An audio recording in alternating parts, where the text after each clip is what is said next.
तीसरी बार, चौथी बार और जब मांगा पांचवी बार तो हमने कहा सरकार ये अचार है, भ्रष्टाचार नहीं। शिक्षा की नहीं बिल्कुल इच्छा, लेकिन बारंबार परीक्षा देते थे और 0 नंबर पाते थे हर बार दनादन। एक दिन एक कबाड़ी आया, डैडी ने हमको तुलवाया, फोकट में भी ना ले पाया, ऐसे हम मंगार। मेरा दिमाग खराब, मैंने कहा भाई साहब आप तो ये बताओ कि काइट के सारे लोग समझदार हैं कि एक आध बेवकूफ भी पाया जाता है? ये बोले नहीं, जरूरत पड़ने पर भोपाल से बुलाया जाता है।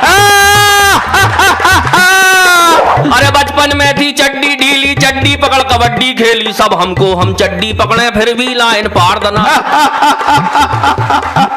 हंसी चेहरे पे आ जाए कहीं वो पल नहीं मिलता, अपाहिज हुई हैं आशाएं कोई संबल नहीं मिलता। हंसी चेहरे पे आ जाए कहीं वो पल नहीं मिलता, अपाहिज हुई हैं आशाएं कोई संबल नहीं मिलता।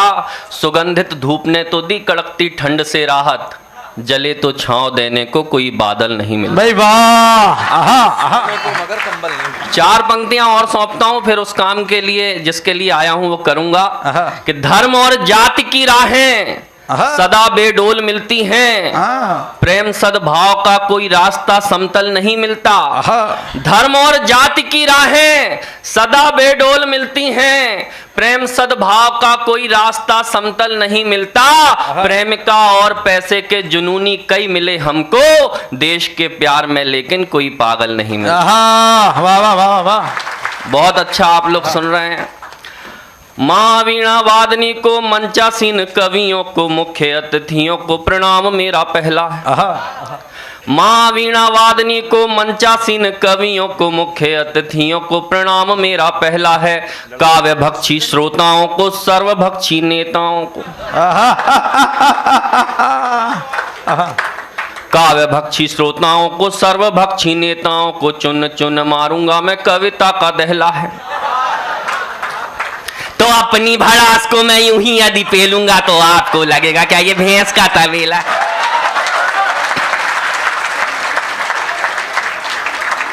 तो ढंग की यदि सुनना है तो तालियां बजाओ प्यारे, कविता सुनाऊंगा मैं कविता की बेला है।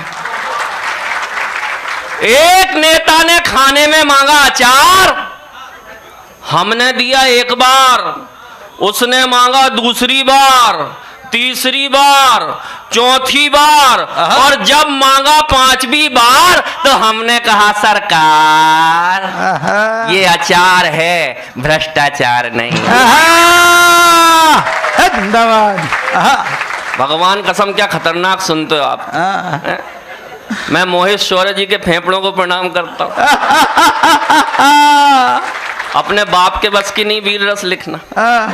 मुझसे कई लोग कहते तुम वीर रस क्यों नहीं लिखते? मैंने कहा क्यों लिखें वीर रस, क्यों लिखें वीर रस जो अपन है ही नहीं। वो लिखने से क्या फायदा? अच्छा अपन उन वीर रस के कवियों की तरह तो हो नहीं सकते जो घर से आ रहे पत्नी से पिट के और मंच पे सुना रहे वीर रस की कवि। जिंदाबाद जिंदाबाद। प्रणाम करता हूँ, वाकई में आप लोग बड़े समझदार हैं। मैं तो जब आया तो प्रतीक भैया बोले दीपक भैया भोपाल से आए हो, मैंने कहा जी याद रखना काइट के छात्र बड़े समझदार हैं। मैंने कहा अच्छी बात है।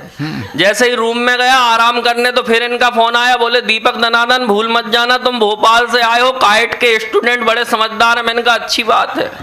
जैसे ही मंच पे आया तो फिर पास में आए और कान में बोले दीपक भैया भूल तो नहीं गए ना तुम भोपाल से आए हो, काइट के सारे छात्र बड़े समझदार। मेरा दिमाग खराब, मैंने कहा भाई साहब आप तो ये बताओ कि काइट के सारे लोग समझदार हैं कि एक आध बेवकूफ भी पाया जाता है? ये बोले नहीं, जरूरत पड़ने पर भोपाल से बुलाया जाता है।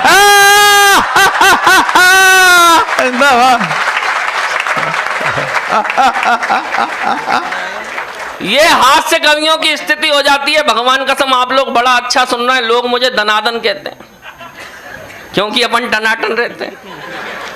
अरे बिन बुद्धि धरती पे आए और धरा के बोझ कहाए, गेंडे जैसा होता जाए काया का विस्तार दनादन। बिन बुद्धि धरती पे आए और धरा के बोझ कहाए, गेंडे जैसा होता जाए काया का विस्तार दनादन। शिक्षा की नहीं बिल्कुल इच्छा, लेकिन बारंबार परीक्षा देते थे और 0 नंबर पाते थे हर बार दनादन।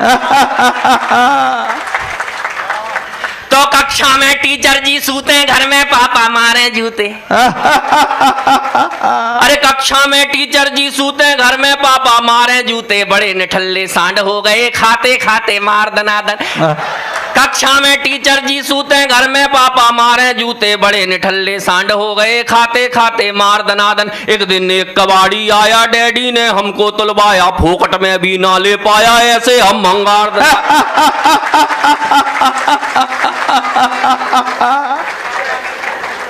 तो बिजनेस भी बर्बाद कर दिया, आती जाती कन्याओं की छोटी छोटी मुस्कानों पर देते रहे उधार दना।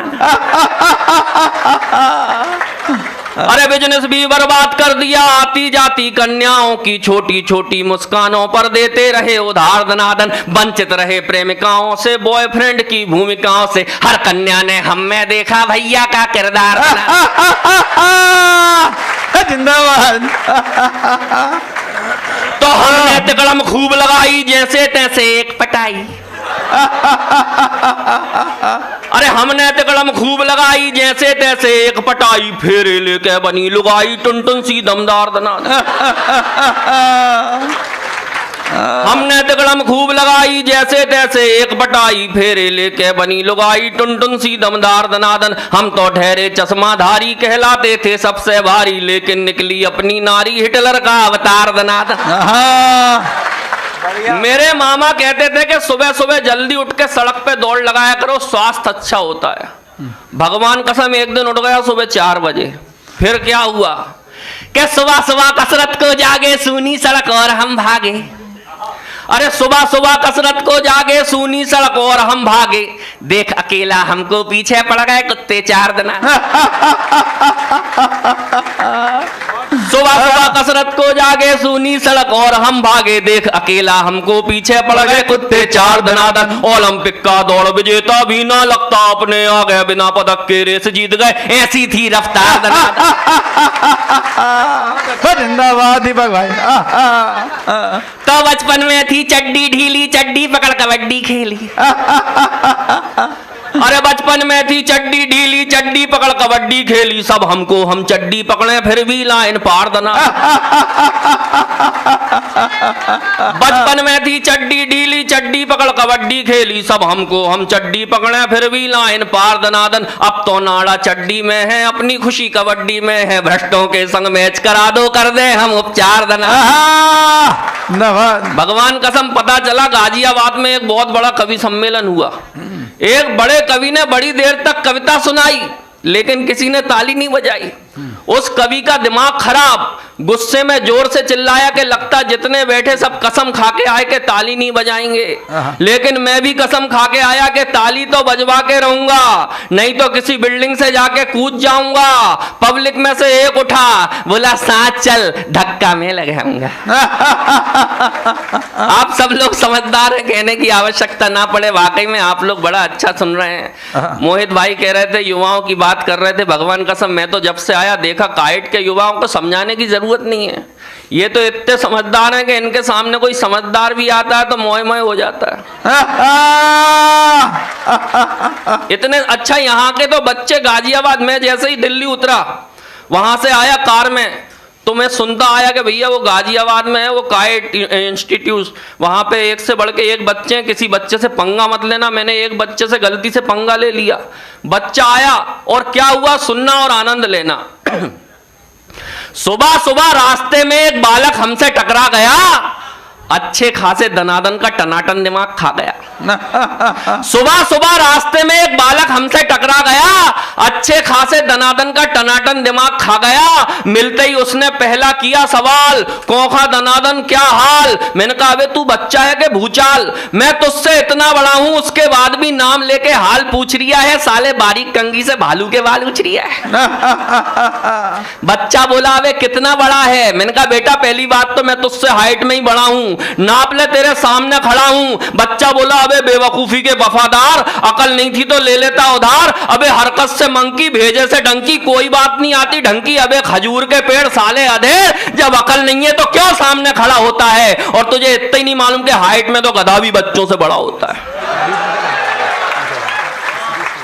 मैं उस पे चिल्लाया, मैंने कहा अबे मैं दुनिया में तुझसे पहले आया। बोले कौन से महीने में टपका धरती पर। मैंने कहा अक्टूबर। वो बोला तू अक्टूबर, मैं मार्च। अबे दिमाग से डिस्चार्ज, तेरे भेजे का बल्ब वाकई में फ्यूज है। और अक्टूबर पहले आया कि मार्च, तू इसमें ही कंफ्यूज है।